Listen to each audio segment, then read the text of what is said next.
Louis Armstrong, nicknamed Satchmo, Pops, and later Ambassador Satch, was an all-star virtuoso. He came to prominence in the 1920s, influencing countless musicians with both his amazing trumpet style and unique vocals. Born on August 4, 1901 in New Orleans, Louisiana, where it used to be known as the battlefield because of the gambling, drunkenness, fighting, and shooting that frequently occurred there. Armstrong grew up in a complicated neighborhood and had a difficult childhood. His father, William Armstrong, was a factory worker and abandoned the family soon after Louis's birth. His mother, Mary Armstrong, who often turned to prostitution, frequently left him with his maternal grandmother, Miss Josephine Armstrong. When he was 9 years old, Armstrong was obligated to leave school to begin working and supported his mother's meager income. Louis had a great love for his grandmother. He said she spent the best of her days raising me and teaching me right from wrong. Early in life, he proved to be gifted for music, and with 3 other kids, he sang in the streets of New Orleans. His first gains were the coins that were thrown to them. A Jewish family, Karnifsky, who had immigrated from Lithuania to the USA, had pity for the 7-year-old boy and brought him into their home, initially given work in the house to feed this hungry child.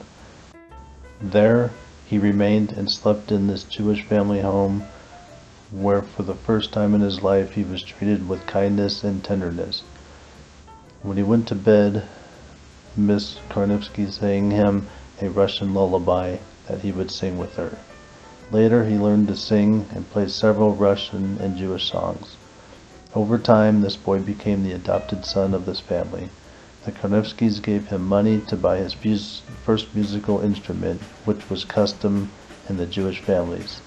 They sincerely admired his musical talent.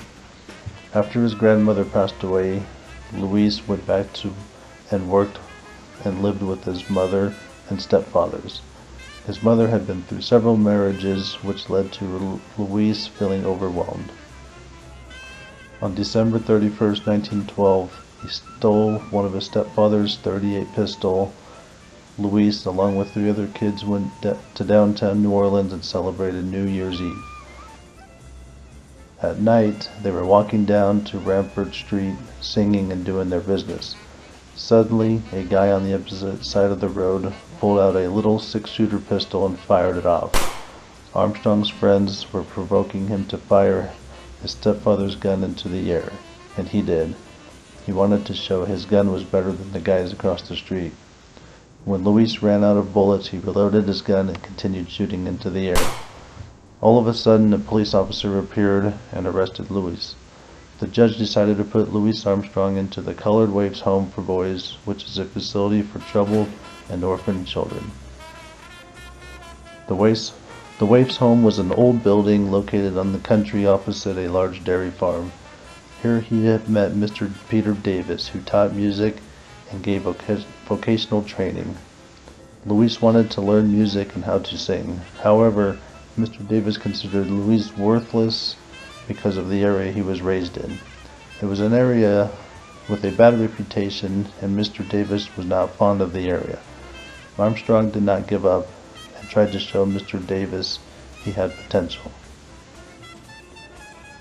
Fortunately, Mr. Davis changed his mind about Armstrong and started teaching him the bugle and cornet. After 6 months, Mr. Davis realizes Louis was a genius and invites him to join the Colored Waifs Home Band. Together, they performed in parades, picnics, and other events around the city. Louis spent a year and a half in the Colored Waifs home, where he learned music. Upon his departure, he created his own band.